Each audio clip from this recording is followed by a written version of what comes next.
Bismillahirrahmanirrahim. Assalamualaikum warahmatullahi wabarakatuh. Selamat bertemu kembali di perkuliahan online kita. Masih bersama saya Iman Sofik, Universitas Sains dan Teknologi Komputer atau Universitas Tekom. Kuliahnya menyenangkan. Pada mata kuliah Database Server untuk pertemuan yang ke-7 ini ya. Oke. Ya, baiklah teman-teman semuanya, bagaimana kabarnya?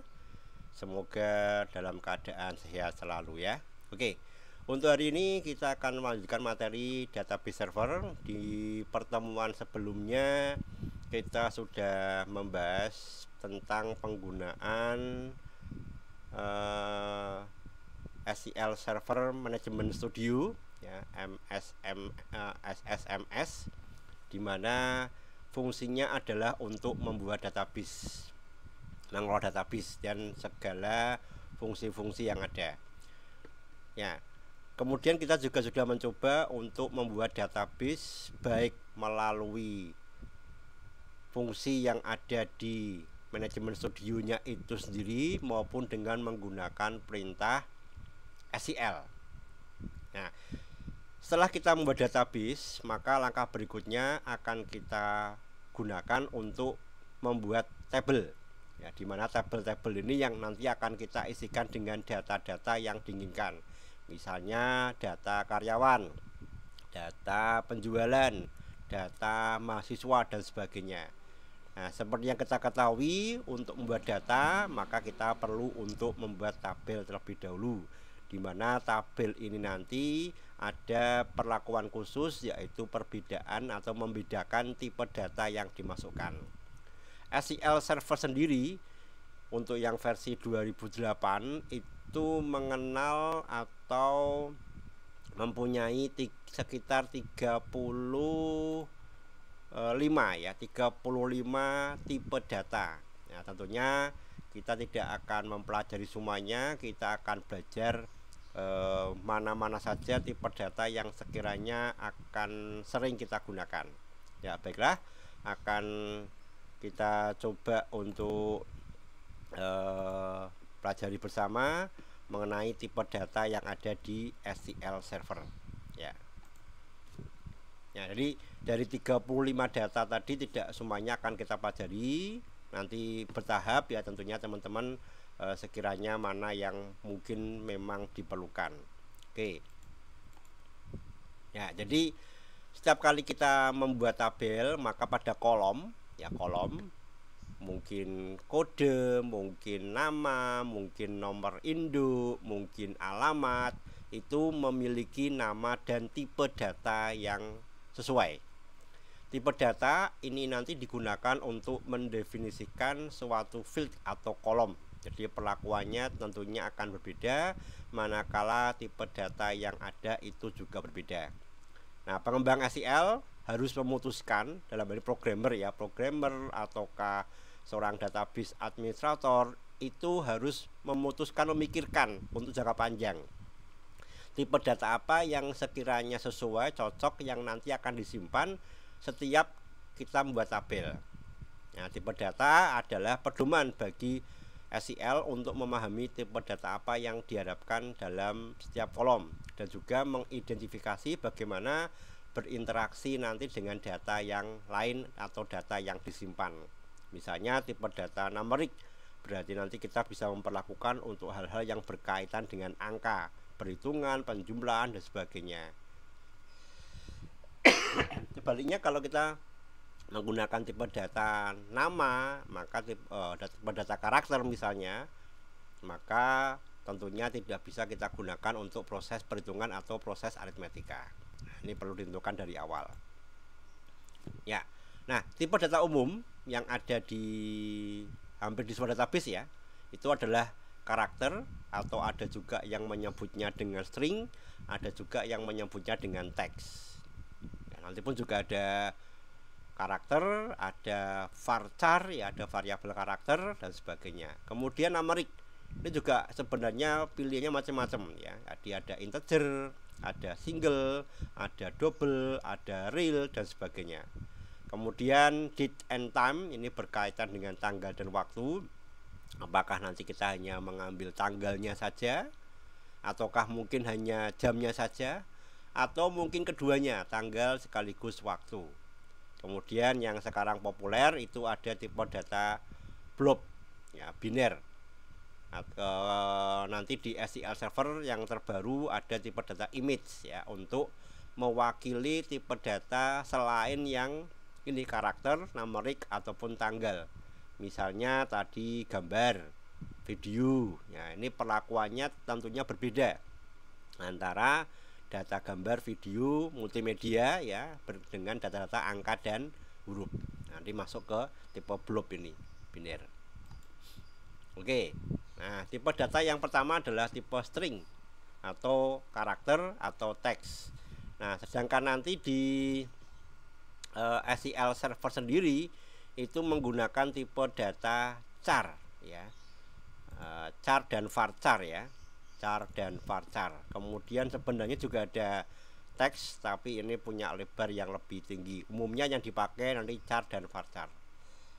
Semua karakter atau teks yang penulisannya selalu diapit oleh tanda kutip, baik kutip tunggal maupun kutip ganda. Artinya pada waktu nanti kita memasukkan tipe data yang bertipe string, karakter atau teks ini, maka penulisannya manakala kita menggunakan perintah SQL ditulis dengan menggunakan tanda kutip.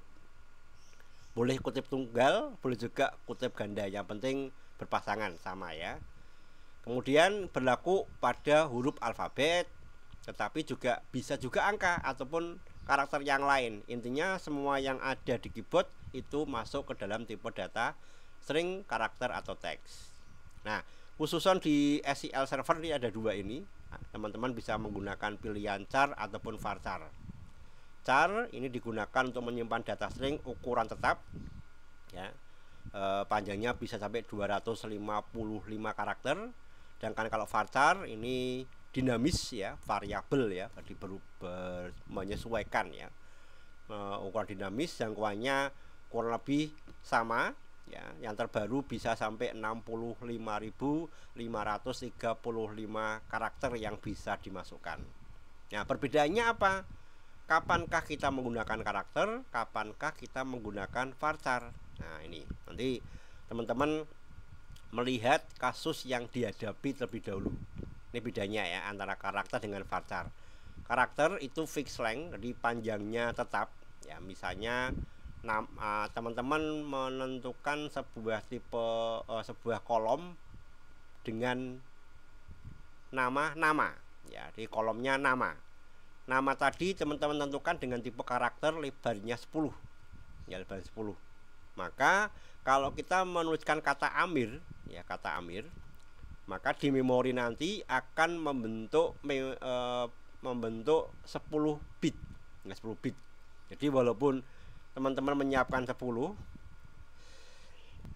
ya, kita lihat yang paling panjang siapa gitu, kemudian tentukan 10, maka pada waktu kita mengisikan kata Amir, bukan berarti yang tersimpan Amir saja, tetapi karakter yang kelima, 6, 7, 8, 9, 10 pun juga akan ikut menjadi bagian yang tersimpan di memori. Nah, ini akan mengakibatkan apa, ya, istilahnya, kalau data yang kita masukkan itu panjangnya beragam, misalnya panjang pendek tipenya karakter, maka, ya, memori akan banyak dimanfaatkan sehingga ukuran filenya pun juga akan besar. Sehingga kalau ukuran besar ini, maka proses loading dari sebuah aplikasi, program ataupun data itu juga memakan waktu lebih lama. Ini, ya, jadi 6 kotak yang kosong itu juga akan ikut tersimpan. Ini kalau kita menggunakan karakter. Maka umumnya karakter ini dipakai untuk yang lebarnya relatif sama semuanya. Contoh misalnya nomor induk, ya. Nomor induk itu kan biasa punya coding, ya. Jadi huruf pertama apa, kedua apa, ketiga apa. Kemudian apalagi nomor nota, ya. Kode misalnya. Nah, ini cocok kalau menggunakan karakter. Tapi kalau nama karena bervariasi, ada yang panjang pendek, sebaiknya tidak menggunakan karakter, ya. Ya, jadi ini menyisakan 6 kotak kosong lainnya, memiliki performance yang sangat bagus jika diakses, namun kekurangannya boros, ya, boros memori atau storage. Jadi memorinya akan banyak termakan, sehingga kapasitas dari media penyimpan juga akan ikut ikut terpakai begitu. Ya, sedangkan yang varchar namanya var ya, variabel karakter. Dari variabel length, panjangnya bisa bervariasi. Dengan contoh yang sama, misalnya saya menentukan tipe data nama dengan tipe varchar, maka nanti ya yang tersimpan walaupun kita menentukan 10, hanya amir 4 karakter ini saja yang akan tersimpan. Ya. Huruf yang ke-6 ke-7 nggak akan kesimpan, kecuali kalau nanti kita mengisikannya panjang. Cuma maksimal pengisiannya adalah 10 karakter, 10 digit ya. Jadi hanya terbentuk 4 karakter. Kelebihannya adalah hemat storage atau hemat memori. Ini contoh-contoh bagaimana penggunaan char dan varchar. Ini kayak nama, alamat, berapa lagi? Itu cocok kalau menggunakan yang varchar ya, karena bervariasi pengisian datanya. Bisa dipahami teman-teman ya, semoga ya. Kira-kira perbedaan antara char dengan varchar. Silakan kalau ada yang mau ditanyakan bisa dituliskan di kolom chat atau di komen. Ya. Kemudian numeric. Nah, numeric ini juga beda-beda. Numeric ini intinya digunakan untuk menyimpan data angka dan nanti digunakan untuk kalkulasi atau perhitungan, melibatkan proses matematika gitu ya, penjumlahan, pengurangan, perkalian, pembagian dan sebagainya. Dan itu angka, maka pastikan tipenya numeric. Tapi kalaupun angka, ya walaupun angka, sekelas angka, tapi tidak digunakan untuk proses perhitungan matematika, maka sebaiknya gunakan karakter. Contoh misalnya kayak NIK tadi, nomor induk kependudukan misalnya ya, atau nomor induk pegawai, walaupun sekelas mungkin angka, nomor induk ya, tapi karena itu nanti tidak digunakan untuk proses perhitungan, kan nggak mungkin ya NIP di bagian paling bawah jumlah, atau mungkin rata-rata, atau mungkin total ya, terkecil terbesar NIK-nya siapa, kan enggak ya. Nah, maka hal yang semacam itu sebaiknya tetap menggunakan yang karakter. Kenapa? Karena biasanya nomor induk dan sebagainya ya, kode itu digit-digit tertentu digunakan untuk proses pencarian data tertentu. Misalnya kita bisa tahu, oh ini laki-laki, ini perempuan, atau ini masuk tahun berapa kalau yang nomor induk misalnya kelahiran tahun berapa. Nah, karena fungsi-fungsi tadi hanya bisa digunakan, dimanfaatkan kalau kita menggunakan tipe karakter dengan menggunakan fungsi string ya, kayak left, right, mid, sub, str dan sebagainya. Kalau nomor tidak punya. Nah, maka pastikan hanya tipe data yang nanti benar-benar hanya untuk kalkulasi. Contoh apa? Gaji misalnya ya, gaji, terus tinggi badan, ya, kan bisa tuh tinggi badan, rata-rata tinggi badan misalnya, bisa ketahuan kan. Nanti kalau melibatkan fungsi matematika atau statistik, maka tipenya numeric. Terus misalnya apa lagi? Tinggi badan, berat badan ya, umur itu juga bisa. Nah, teman yang kaitannya dengan keuangan ini pastikan tipenya numeric. Nah, tipe data numeric ini dibagi dua umumnya, yaitu bilangan bulat dan bilangan pecahan. Ya, bilangan bulat atau integer itu bilangan yang tanpa ada desimalnya. Ya, ini bilangan bulat atau integer. Kemudian bilangan pecahan atau floating point, ini bilangan yang mempunyai tanda desimal. Nah, desimalnya kita pengen yang berapa digit, nanti bisa kita sesuaikan dengan tipe data yang lain. Umumnya dua ini, yaitu integer dan bilangan float atau bilangan pecahan ya. Nanti pecahan pun juga macam-macam, ada real dan sebagainya. Nah, ini contoh-contoh dari numeric ini. Ini yang umumnya dipakai untuk proses-proses pada data standar ya. Jadi ada small integer. Integer, kalau ada kata-kata integer berarti ini adalah bilangan bulat yang tidak melibatkan pecahan ya. Kemudian ada float, double atau real, ini juga termasuk bilangan pecahan. Bedanya apa? Bedanya adalah pada kapasitas atau memori yang nanti dipakai. Yang dipakai. Kalau small integer itu bisa menampung angka dari mulai minus 32.000 sekian, tepatnya itu minus 32.768 sampai dengan 32.767. Artinya apa? Kalau misalnya nanti hanya sekedar umur, tinggi badan, berat badan, dan pengennya bilangan bulat, maka silakan teman-teman pilih yang small integer, lebih hemat karena hanya 2 byte saja kapasitas yang dibutuhkan tiap kali kita input data. Tetapi kalau misalkan kayak gaji itu kan umumnya jutaan ya, jutaan. Nah, ini kalau pakai small integer jelas nggak mungkin karena small integer hanya sampai 32.000 sekian. Ya, umur, tinggi badan, berat badan, mungkin jumlah barangkali masih mungkin lah ya, jumlah beli misalnya masih mungkin pakai small integer. Kalau selebihnya itu gunakan integer. Perbedaannya adalah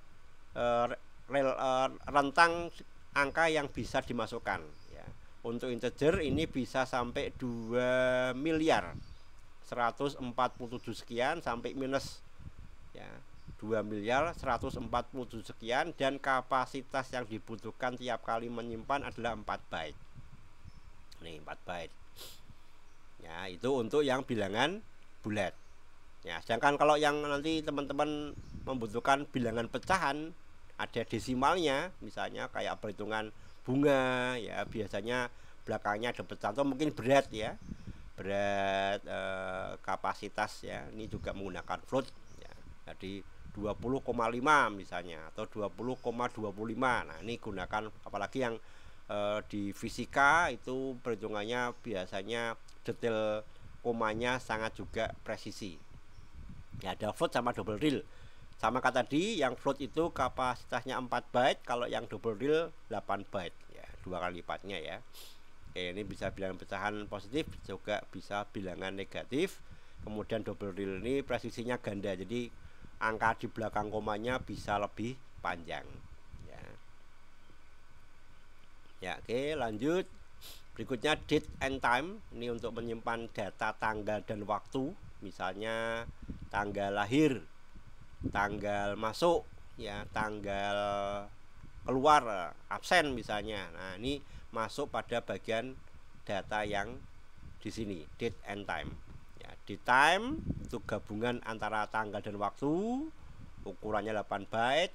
Date ini untuk menyimpan data tanggal saja ya.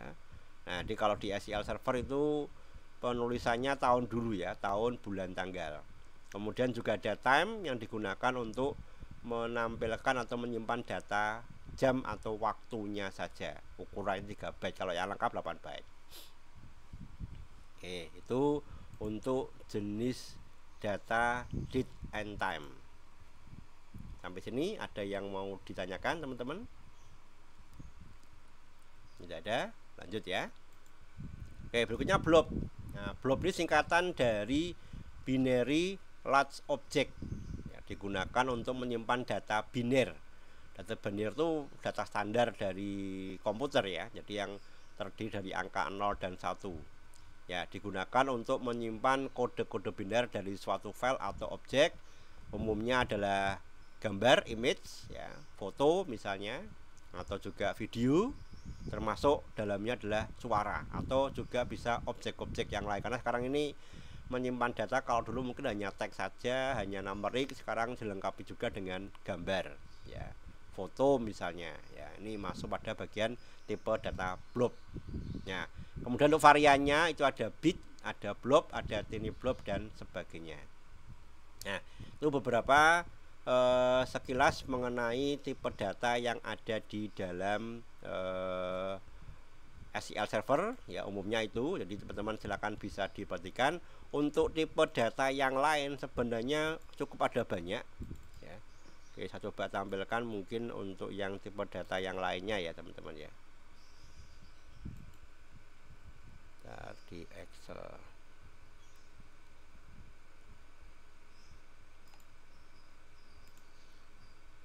Oke, Excel aja lah. Nah, nih. Jadi kalau kita lihat nanti di sini ada macam-macam, ada big integer, ada small integer, ada tiny integer ya, bit, desimal, numeric, money. Nah, ini kalau keuangan mungkin sebaiknya pakai money saja. Ada small money, float ya, real, daytime, kemudian ada small daytime, day sendiri, time sendiri, daytime 2. Ini juga ada dua. Perbedaannya pada presisinya, tapi kalau teman-teman bingung, pilih saja yang daytime saja supaya lebih mudah untuk kita mengelolanya. Jadi ini bedanya pada kapasitasnya ya. Udah ada char, varchar ya. Ini yang char itu bisa sampai 8000 karakter, hampir sama ini. Kemudian ada varchar mark, ini 2 pangkat 31 karakter. Ini untuk yang 2008 ya, ada baru. Dan teks ini 2 juta sekian. Ada nchar ya. Varchar ini bedanya pada kapasitas dari bit atau karakter yang ditampung ya. Tag ada binary, variabel binary dan sebagainya, image ya, ini masuk blob tadi ini.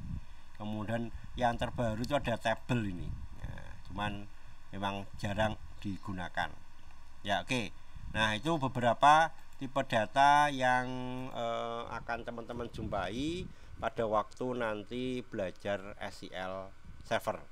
Tapi sekali lagi tidak semuanya akan kita coba ya, karena kita ya intinya mencoba saja ya, apa yang sering sekiranya dijumpai atau digunakan. Umumnya adalah tadi 4. Jadi ada karakter, ada numeric, daytime, dan tipe data untuk objek ya, selain yang tersebut 3 di atas atau 3 sebelumnya ya. Barangkali itu untuk materi kita hari ini mengenal tipe data yang ada di SQL Server. Untuk pertemuan berikutnya akan kita pelajari bagaimana cara penggunaannya atau membuat tabel dengan tipe data yang dimaksud dalam SQL Server.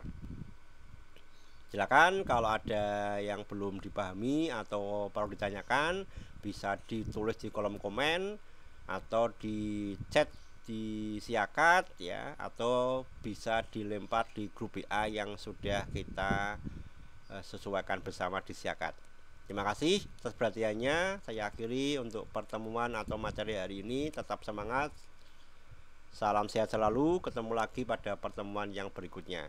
Saya akhiri, wassalamualaikum warahmatullahi wabarakatuh. Jangan lupa like and subscribe.